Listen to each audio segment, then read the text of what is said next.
हाल में एक नई तरह की, अपने लिए एक नए तरह की समस्या लेकर आपके समक्ष हूं और उसी बहाने कुछ बघेली कविता, आधुनिक बघेली कविता के बारे में बोलूंगा।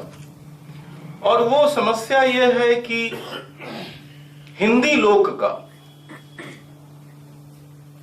आधुनिकीकरण कैसे हुआ है। हिंदी लोक ने, हिंदी के विभिन्न जनपदों ने आधुनिकता के साथ संवाद किस तरह किया है।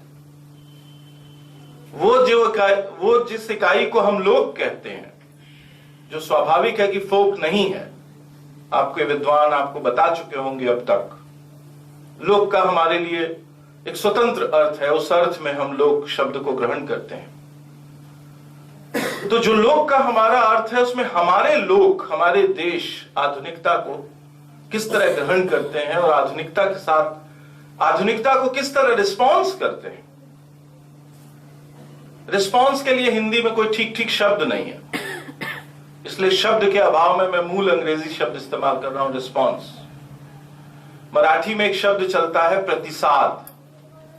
हिंदी में हम आमतौर पर रिस्पॉन्स को प्रतिक्रिया कहते हैं, लेकिन वो गलत है, ठीक नहीं है। प्रतिक्रिया रिएक्शन के अर्थ में ज्यादा सही शब्द है। रिस्पॉन्स जिसमें पॉजिटिव, नेगेटिव, सकारात्मक और तटस्थ हर तरह का रिस्पॉन्स होता है। तो आधुनिकता को किस तरह रिस्पॉन्स किया हमारे जनपदों ने, हमारे लोक ने। लोक जिसका एक बहुत बड़ा हिस्सा निरक्षर, अनपढ़, गैर डिग्रीधारी लोगों से बनता है, जो शिक्षा को ठेंगे पर रखता है और ज्ञान को बहुत ऊंची चीज समझता है, और जहां हर आदमी अपने अपने तरह से ज्ञानी है, अशिक्षित होने के बावजूद, डिग्री ना होने के बावजूद हर एक आदमी अज्ञानी है। मेरे बाबा जो कक्षा 2 तक पढ़े थे और बमुश्किल अपना हस्ताक्षर करते थे, लेकिन अखबार बड़े चाव से पढ़ते थे। जीवन के आखिरी दिनों में वो रामचरितमानस भी पढ़ने लगे थे, मोटे हरफों वाली रामचरितमानस। उनके लिए डिग्री का, शिक्षा का, मेरे पिता मेरे गांव के, मेरे इलाके के पहले पीएचडी थे। लेकिन मेरे बाबा के सामने मेरे पिता की कोई ज्ञानात्मक उपस्थिति नहीं थी। वो रिकॉग्नाइज नहीं करते थे, वो पहचानते नहीं थे ज्ञानी के रूप में उनको। उनके लिए ज्ञान के मानदंड दूसरे थे। तो ये मॉडर्निटी के साथ, आधुनिकता के साथ हमने जिस तरह से नॉलेज के, ज्ञान के पैरामीटर्स, प्रतिमान बदले हैं, और हमारे जीवन के हर एक इलाके में कुछ कुछ बदल गया है। इस बदलाव को हमारा लोक समाज, हमारा देहाती, गंवई, किसान, मजदूर, शिल्पी, अनपढ़, निरक्षर, कम पढ़ा लिखा समाज कैसे रिसीव करता है, कैसे ग्रहण करता है, कैसे उसके साथ रिस्पॉन्स करता है। ये एक समस्या लेकर मैं आपके सामने उपस्थित हूं, और इसको थोड़ा बहुत संबोधित करते हुए मैं अपनी जो बघेली की आधुनिक कविता है, इसके बारे में कुछ कहूंगा। तो पहली बात तो मुझे ये लगती है, और एकाधिक मौकों पर मैंने अपनी ये बात एक प्रस्तावना के तौर पर कही है, कि हम पिछली 1.5 शताब्दियों में जिस तरह से आधुनिकता को और आधुनिकता के साथ आई हुई तमाम तरह की चीजों को, जिसमें शिक्षा भी एक है, और इस तरह की संस्थाएं, विश्वविद्यालय, महाविद्यालय इत्यादि भी हैं, न्याय व्यवस्था है, अफसरशाही है, हमारी आधुनिक संस्थाएं हैं, इन तमाम सबको पिछले 150 वर्षों में जिस तरह हमने अपने सामाजिक जीवन में अत्यधिक महत्व दिया है, और उसे जो नागरिकों के निकष में, यानी जो उनका हायरार्की सिस्टम है, उसमें उन लोगों को ऊपर माना है जो इनसे ज्यादा जुड़े हुए हैं, या जिन इस आधुनिकता के, आधुनिक संस्थाओं के ज्यादा संसर्ग में है, या वे जो इन सब का ज्यादा इस्तेमाल कर रहे हैं। पिछले 150 वर्षों में एक दुर्घटना की तरह भारत में यह हुआ है। लेकिन हमारा लोग, इसमें यह भी एक भावना कहीं अंतर्निहित है कि ये जो आधुनिकता है, ये जो मॉडर्निटी है, ये पूरी तरह यूरोप की देन है। तो जो यूरोपीय ढंग का है, जो यूरोप से आया है, या जो यूरोपीय लोगों यानी औपनिवेशिक प्रभुओं के माध्यम से हिंदुस्तान में आया है, वो श्रेष्ठ है, ऊंचा है, महान है। वही भविष्य, उसी रास्ते पर चलने से हमारा भविष्य सुरक्षित है, या हम एक बेहतर भविष्य बना सकते हैं। और हमने ये मान लिया कि ये यूरोपीय ढंग की आधुनिकता आने से पहले हिंदुस्तान में, हिंदुस्तानी परंपरा में ऐसा कुछ नहीं था जिसे लेकर भारतीय समाज को आगे बढ़ना चाहिए। यानी मैं एक सूत्र के रूप में कहूं तो मैं कहूंगा कि आधुनिक भारत और आधुनिक पूर्व भारत के बीच एक डिस्कनेक्ट है, एक असंबद्धता है, एक अलगाव है। यानी जैसे ही मॉडर्न आता है, जैसे ही आधुनिक आता है, तो हम अपने सब पुरातन को, आधुनिक पूर्व को हम जरा कमतर मानने लगते हैं, और फिर हम इन सब चीजों को, जिसे हम मॉडर्निटी कहते हैं, उन सब चीजों को हम अत्यधिक महत्व देने लगते हैं। अब मॉडर्निटी की जितनी हमारी समझ बनती है, यहां तक कि यूरोपीय ढंग की मॉडर्निटी की जो हमारी समझ बनती है, तो हमें पढ़ाया गया है, जो इतिहास के लोग होंगे, जो फिलॉसफी के लोग होंगे, जो पॉलिटिकल साइंस के लोग होंगे, आप में अंग्रेजी के लोग होंगे, वो ज्यादा बेहतर तरीके से इस बात को जानते हैं, और हम उनसे थोड़ा कम समझते हैं इस बात को। लेकिन फिर भी कि मॉडर्निटी का, आधुनिकता का मूल क्या है? रैशनैलिटी, हिंदी में कहेंगे विवेक सम्मतता, बुद्धि सम्मतता, बुद्धि संगतता और विवेक संगतता, तर्क संगतता। जो चीज तर्क की, विवेक की परिधि में नहीं आती, उसे स्वीकार नहीं किया जा सकता। रैशनैलिटी सबसे इंपॉर्टेंट, सबसे महत्वपूर्ण चीज। मनुष्य केंद्रितता, मॉडर्निटी सारे हमारे ज्ञान, विज्ञान और सोच और विचार को ह्यूमन सेंट्रिक बना देती है, मनुष्य केंद्रित बना देती है। ये उसी के साथ फिर वैज्ञानिकता और तमाम स्वतंत्रता, समानता, न्याय, बंधुत्व, लोकतंत्र, समाजवाद इत्यादि इत्यादि, ये सब उसी के साथ। स्टेट ऑफ लॉ, कानून का राज्य, मॉडर्निटी की एक उपलब्धि है, आधुनिकता की एक उपलब्धि। आज पूरी दुनिया के हर एक इलाके में, हर एक देश में और राष्ट्र में कानून का राज्य है। संविधान ही अंततः सुप्रीम है।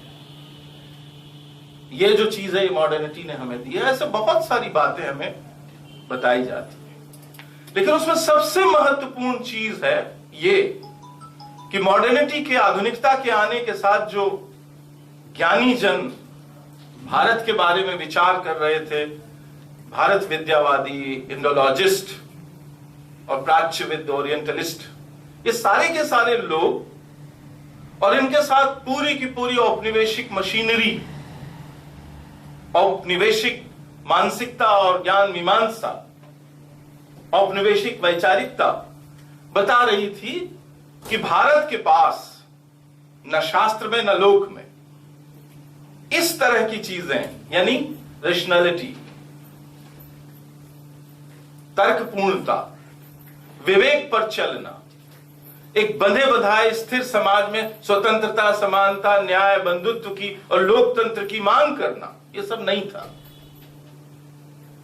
ऐसा हमें बताया गया। हम एक ठहरे जड़ समाज थे, और जिसमें स्वतंत्रता की, समानता की, न्याय की, बंधुत्व की, रैशनैलिटी की कोई भूख नहीं थी। हम इतने अधिक ठहरे थे, इतने अधिक जड़ थे कि हम आगे बढ़ने में सक्षम ही नहीं थे, इत्यादि इत्यादि बहुत सारी बातें इसके साथ कही जाती हैं। मैं समझता हूं कि ये हिंदुस्तान के बारे में फैलाया गया एक बहुत एक ऐसी धारणा है हिंदुस्तान के बारे में जो कतई सच नहीं है। ये वही लोग कह सकते हैं जो हिंदुस्तान के एक स्तर को जानते हो। यानी हिंदुस्तान एक ऐसा समाज है जो प्लेट्स वाला समाज, संस्तरीकृत समाज, उसमें बहुत सारी लेयर्स और बहुत सारी प्लेट्स हैं।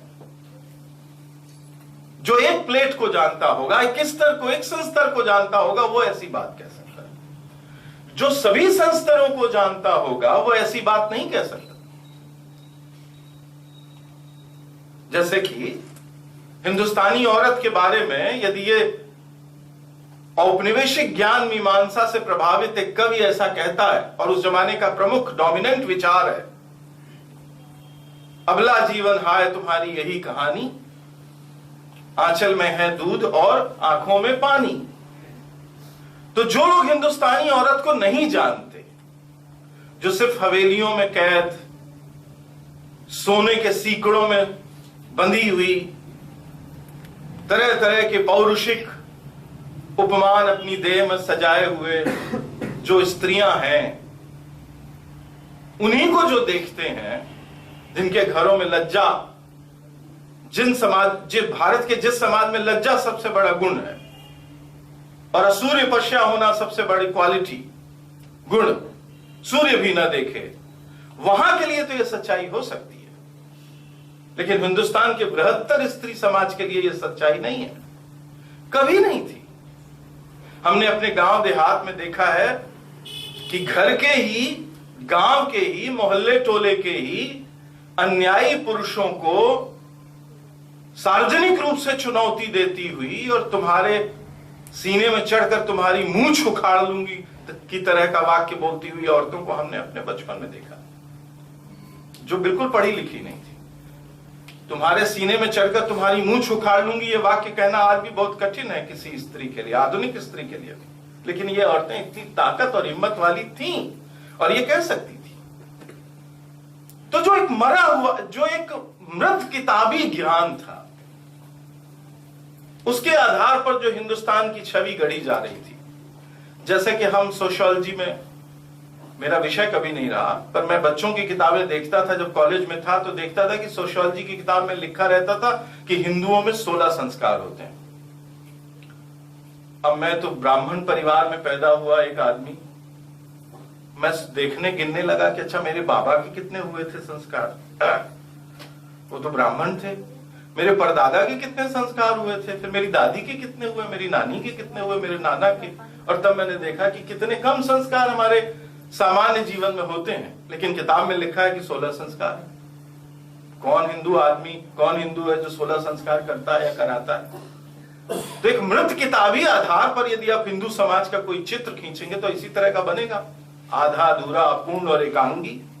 लेकिन जो जीवित सच्चाई है उससे मुंह मोड़कर किताबी ज्ञान के आधार पर या किताबी सच्चाइयों के आधार पर जो भारत की छवियां गढ़ी जा रही थी, उनमें उसमें से एक सच्चाई ये थी कि हिंदुस्तान का जो पुराना समाज है, जो लोक समाज है, जो देहाती गवई समाज है, जो किसानों, शिल्पियों, बुनकरों का समाज है, वो समाज उस अर्थ में मॉडर्निटी को वहन नहीं करता था, वो सारी बातें वहन नहीं करता था जो यूरोप के साथ आई, जैसे कि रैशनैलिटी, तर्क करना, कोई ऐसी बात ना मानना जो हमारी विवेक और हमारी बुद्धि के सीमा में ना आती हो, सच्चाई के लिए लड़ना, स्वतंत्रता, न्याय, बंधुत्व और लोकतांत्रिक अधिकार के लिए लड़ना, ये सब कुछ हिंदुस्तानी समाज की रग रग में व्याप्त था और हिंदुस्तानी समाज का एक बड़ा हिस्सा इसके लिए संघर्ष कर रहा था। यह ठीक है कि अन्याय हमेशा ताकतवर रहा, शक्तिशाली हमेशा ताकतवर रहे, वे ही चूंकि किताबें लिखते रहे इसलिए वही किताबों में लिखा जाता रहा जो वो चाहते थे। तो जो असल का समाज था भारत का, वो कभी उन किताबों को मानता नहीं था। मनुस्मृति हिंदुस्तान की जीवित सच्चाई नहीं थी। ऐसा कोई समाज हिंदुस्तान में एग्जिस्ट नहीं करता था जो मनुस्मृति को मानता हो और मनुस्मृति के आधार पर जीवन जीता हो। 1857 के बाद कंपनी राज ने जिस तरह से मनुस्मृति और अन्य दूसरी स्मृतियों और संहिताओं को भारत के जीवन का व्याख्याकार मान लिया, इंडियन कोड, पीनल कोड बनाने में जिस तरह से उन पुरानी किताबों की मदद ली गई, उन्होंने उन किताबों को स्थापित किया, वरना वो हमारी जीवित सच्चाई नहीं थी। कोई मनुस्मृति से अपना जीवन नहीं चलाता था। हिंदुस्तान के किसी इलाके में मनुस्मृति से जीवन नहीं चलता था। बनारस जैसा शहर भी मनुस्मृति से नहीं चलता था।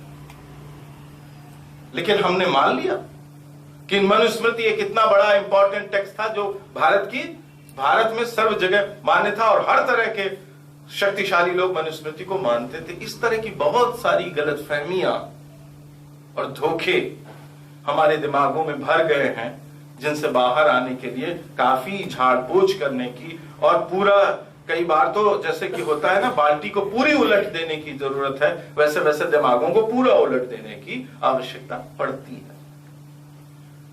मैं ये कहना चाहता हूं कि हमारा लोक समाज भले वो यूरोप की आधुनिकता को, रैशनैलिटी को, ह्यूमन सेंट्रिक होने को, लौकिकता को उस तरह बिल्कुल न जानता, लेकिन ये सारी चीजें हिंदुस्तानी लोगों के, जनता के स्वभाव में और समाज के भीतर एक बहुत गहरी रूप से मौजूद है। इसलिए यदि आप हिंदुस्तान के कवियों को पढ़ते हैं, उस जमाने के कवियों के, जब ये सब उथल पुथल चल रही थी, मैं तो कई बार कहता हूं कि 1757 से 1857 के बीच हिंदुस्तान में जो लिखा जा रहा था उसको देखिए। एक तरफ औपनिवेशीकरण की प्रक्रिया चल रही थी और दूसरी तरफ हमारे कवि, लेखक, हमारे लोग क्या कर रहे थे, इसका जरा अध्ययन कीजिए। आप देखिए कि बुल्ले शाह क्या कह रहा था 18वीं शताब्दी के आखिर में, दरिया शाह और वारिस शाह क्या कह रहे थे 18वीं शताब्दी के आखिर में और 19वीं शताब्दी के शुरू में, नजीर अकबर आबादी क्या कह रहा था, जिसको कुछ भी मॉडर्निटी, ये सब सारे के सारे कवि वो थे जिनको मॉडर्निटी का वो फिनोमिनन, वो चीजें बिल्कुल मालूम नहीं थी।